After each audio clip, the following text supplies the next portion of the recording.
So this is how to structure a low down payment deal while using bank debt.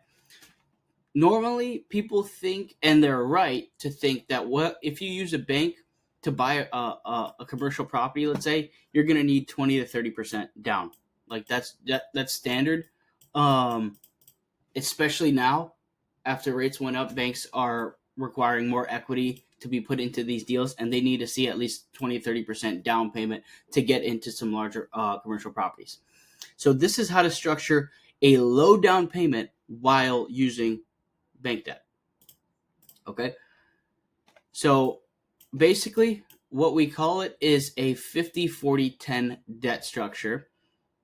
50% bank note, 40% seller finance note, and 10% down payment. So mind you, this structure will only work if there is at least 40% equity in the deal. It can't be a fully levered deal that you're buying, a fully levered deal where this would work. There has to be at least some equity in the deal which allows the seller to hold a 40% seller note on this specific structure, which is the 50-40-10, right? But this is basically what it is. I wanted to give you an example because I just recently put an offer out on a deal, a 22-unit deal using this structure, right? So before we get into the actual mechanics of the deal, I want to just kind of briefly explain to you what this debt stack even means and how the banks, even work when they're giving out loans, right?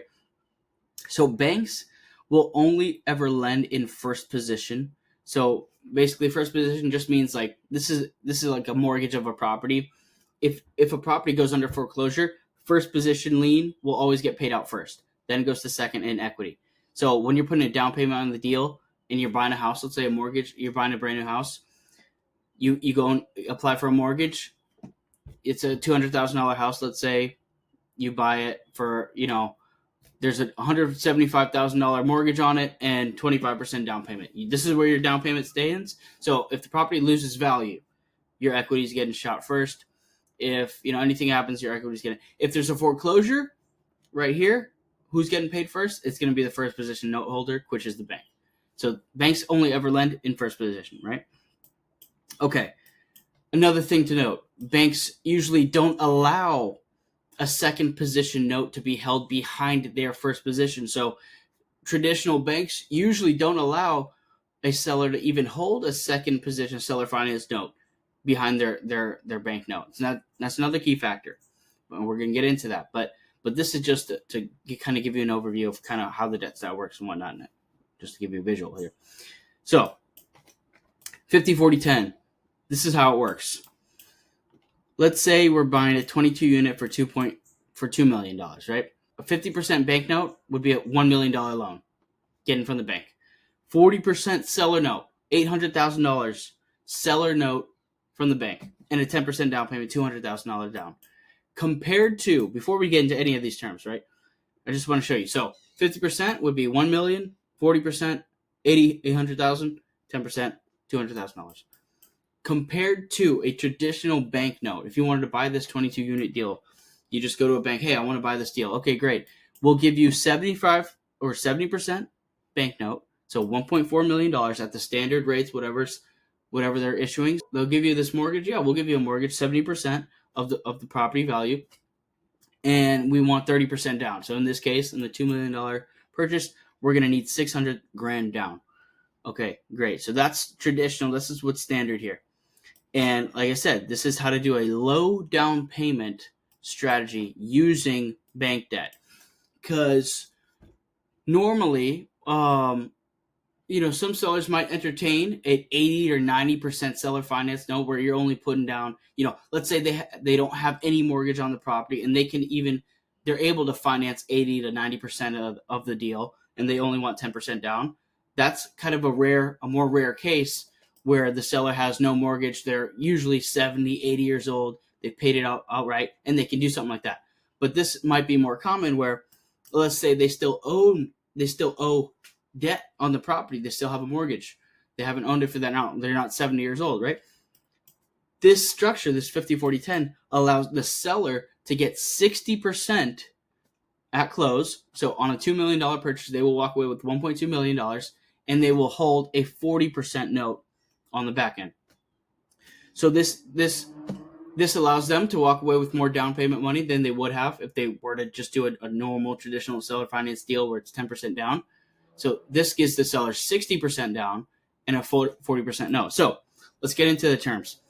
So only specific banks and credit unions will allow you to hold a second seller note. So let me show you an example term sheet of a bank or credit union that will allow this strategy specifically on this 50-40-10. Just to give you an example, it's a much higher interest rate. It's almost like a hard money style interest rate, right? So let's take a look.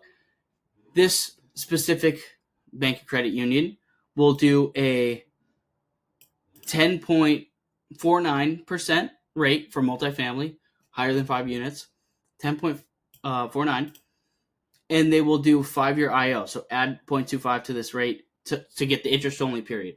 Okay, great. Let's just take that as an example. So 5 years interest only at 10%. Great. So that's what we got here. $1 million, 50% banknote at 10.74%, interest only with a 5-year balloon. Okay, great. That's our term. So what does that come out to be on a monthly payment? This is the monthly payment with those terms. $1 million at these terms, monthly payment's $8,950. Great. What is the monthly here on the banknote? Traditional, $1.4 million at 6.48. This is the standard interest rate you can get with, let's say it's amortized over 30 years with a 5-year balloon. Monthly payment's going to be $8,830. So very similar, only off by $100. Very similar monthly payments here. Okay, great. Now the seller, now this is the key part of the deal, and this is how to get this to work. We already established this credit union will allow second position notes. So now you got to structure your second position note to make sense.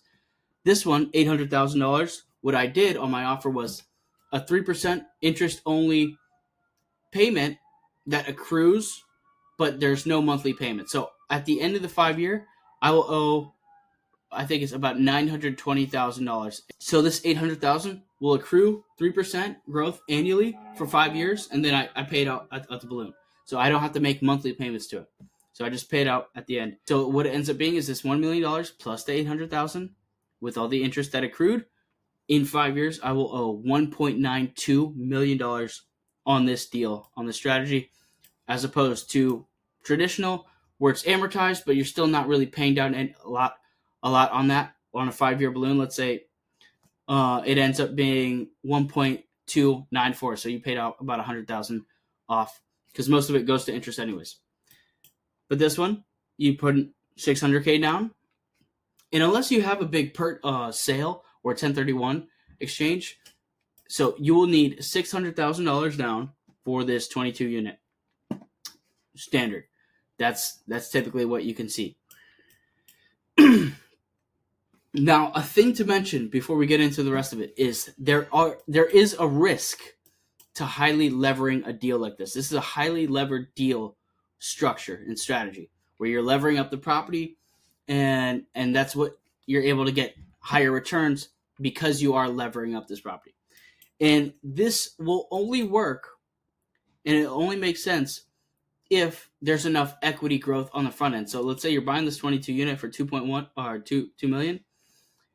If there's enough equity growth, or say you bring this up to 3 million, and then you could refinance out in 5 years and refinance this 1.9 out. So you would have to grow the property's value by a lot to be able to refinance this, or you could just sell it. So let's say you owe 1.92, but in 5 years, okay, I'm just going to sell it. I'm not going to make that much capital gain like on this. I bought it for 2. I'm going to sell it for 2.1, 2.2.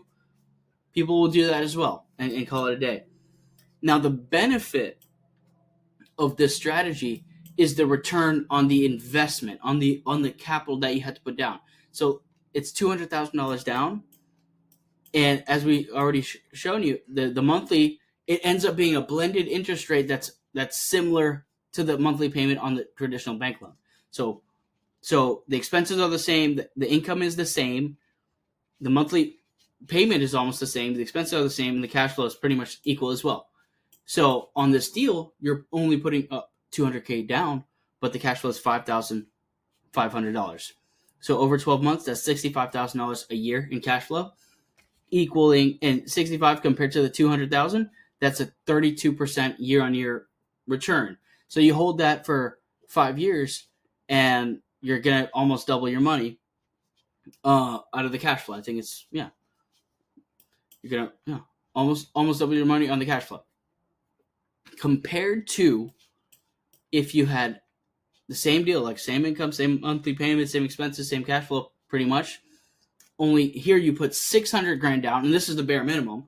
Like, they won't allow anything else. So this is what's standard. You would need to do a 22 unit deal. You would need 600 grand.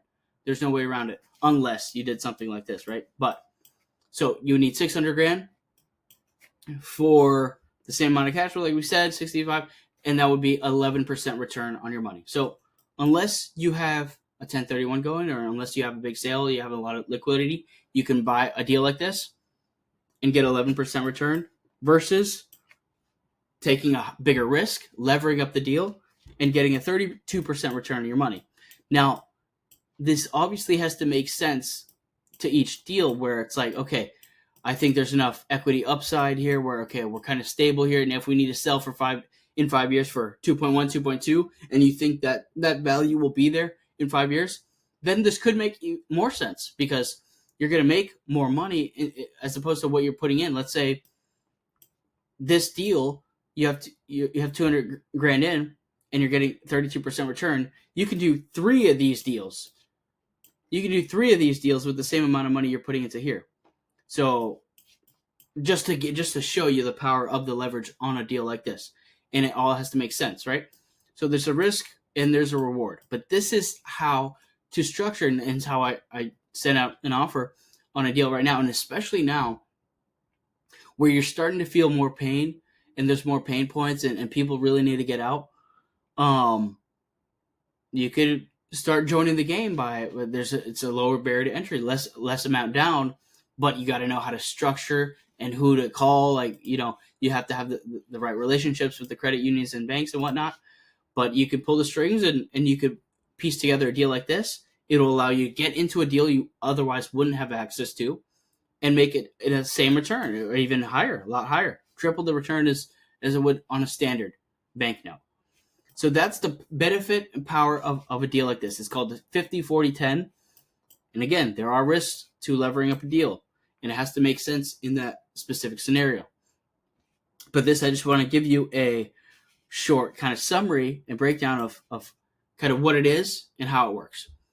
And if you want to take a look at some of our analysis tools, like this is what we use to run our rental portfolio, and we input the rents here, and it kind of gives you a breakdown of everything, or just a standard underwriting sheet. So you can play around with deals in your own markets, and you want to see, how much will I make here? How can we structure it here? Click the link below. I have all those templates linked there for you, so you can check it out and play with it. And yeah, check that out. Click that link, and you can get it. It's all for free. So yeah, let me know if you have any questions, any comments, any feedback on it, and let me know. And yeah, I'll make a video on it soon. So appreciate it.